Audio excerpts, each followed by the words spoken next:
I never thought a busted side mirror would put my family back together.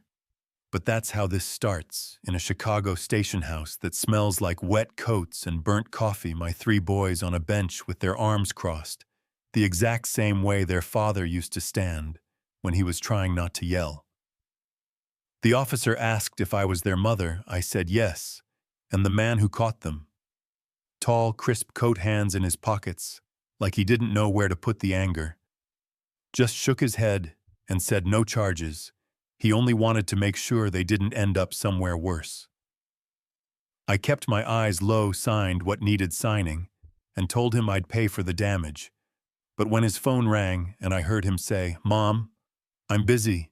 I'm not meeting Sloan for dinner," every memory I'd buried clawed out of the ground and looked me in the eye, because that voice, that easy confidence, belonged to Ethan Vale, the only man I ever loved, and the reason I'd been hiding for 7 years. You want to know how I got here? You know what I mean. How a woman selling fruit on the sidewalk ends up ducking her past in a police lobby. It started in Iowa, where winters crack your skin and the summer turns the cornfields into a hymn.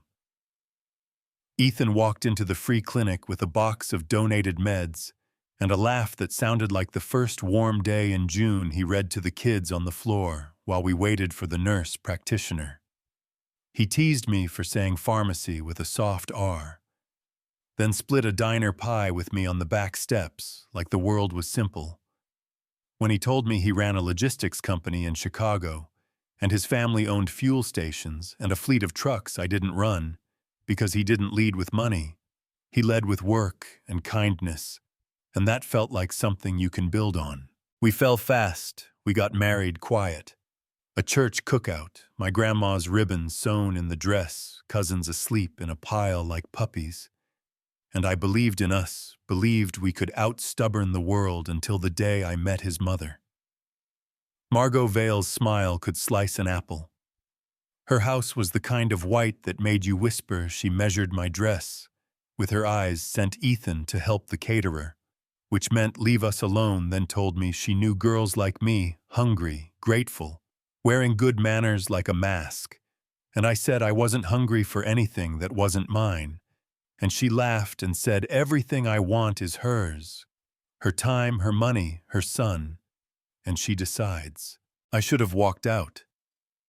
I know. But love makes you confident in the wrong places.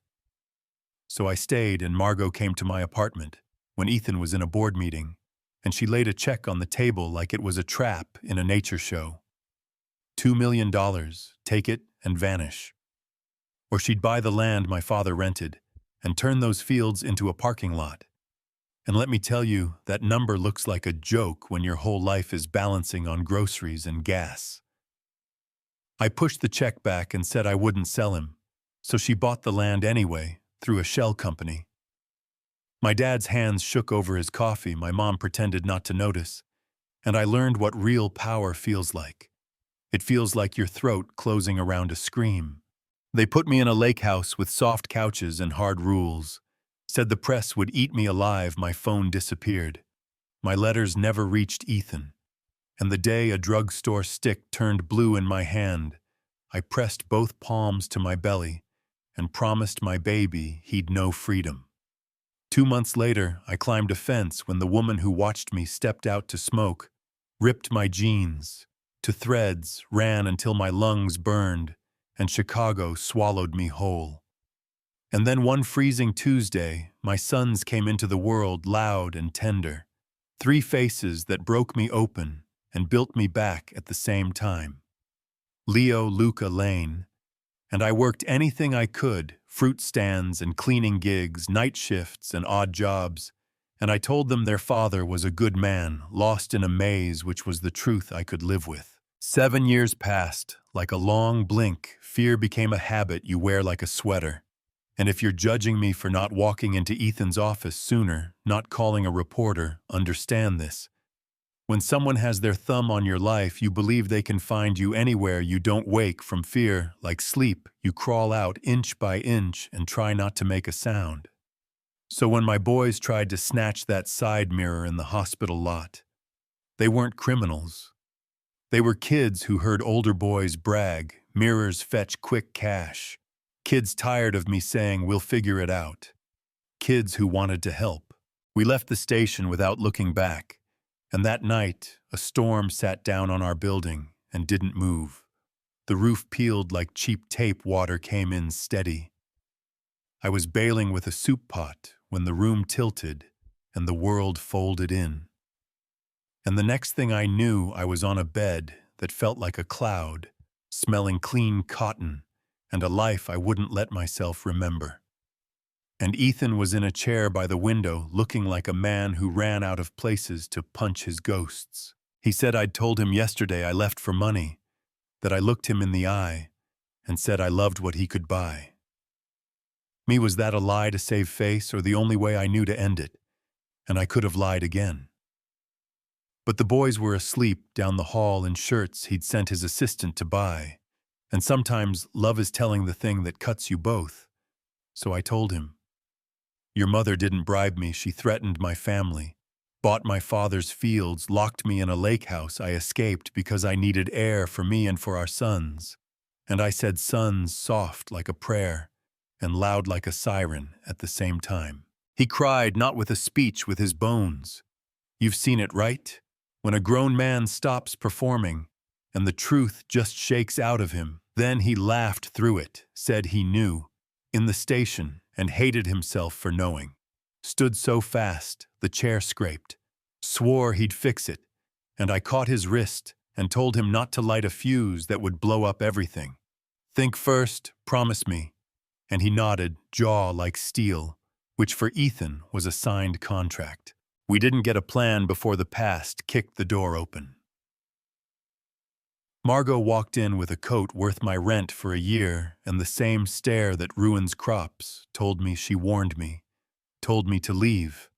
And when I said your son found me, she slapped me, grabbed my hair, and the sound that ripped out of me brought 3 sets of feet pounding down the stairs, and my boys slammed into her like a wave, not with fists, with their bodies shouting, "Stop! Hurting! Our mom!" And Margot went down on one knee and stared at their faces like someone doing math under pressure. Nose jaw, those eyes, Ethan's eyes. And the front door opened, and he stepped inside, shirt, damp hair, wet, breath, cold. Sloane hovering behind him, pink with embarrassment and ambition. And he didn't look at her. He looked at his mother and said, "You knew you took her. You took the time I don't get back." And Margot whispered, "She didn't know I was pregnant." And he said, "You didn't care to know." And his father showed up and put a hand on her shoulder, like a man trying to catch a falling vase. And Ethan knelt in front of the boys and said, "I'm Ethan, but you can call me Dad." And Leo leapt without asking, and the other 2 followed after a heartbeat, because guards have to test the gate. And that hug wasn't pretty or cinematic. It was messy and loud and holy. We left town for a bit, took the boys to Iowa to meet their grandparents, signed papers that put the deed back where it belonged, closed a loop that had strangled us for years, and then Ethan asked me to marry him again at Starved Rock, where the falls sound like applause, and the boys argued over who was ring captain, which is not a real job, but we made it one, and we said vows that felt old and brand new, sun on our faces, mud on our shoes, nothing fancy. Everything perfect. Sloane tried to play a dirty card before all this, that happened. Showed up at his condo with a cloth that smelled like chemicals. He woke up shivering in a shower and walked out. She cried and called Margot. And I don't hate her. She loved the idea of him more than the man, which is a thing people do, and it folds in on itself sooner or later. And Margot, here's the part people fight about.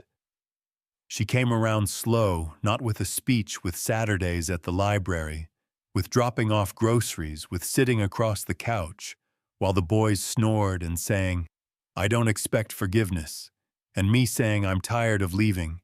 And the day our daughter June arrived 2 years later, full of hair and opinions, Margot picked out a crib and learned that humility is heavy, but it fits if you carry it every day.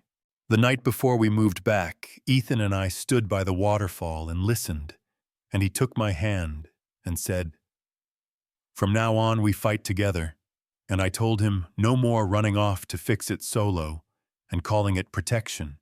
And he laughed and kissed my forehead, and the boys yelled that we were gross, and June gummed a cracker, like this was all very beneath her. If you're waiting for a moral, I'll give you mine. Money doesn't buy wisdom. Poverty doesn't equal poison. The person you underestimate might be the one who saves the family you're trying to protect. And kids drag us into honesty by our sleeves if they have to. Now I want yours, because this is where it gets messy.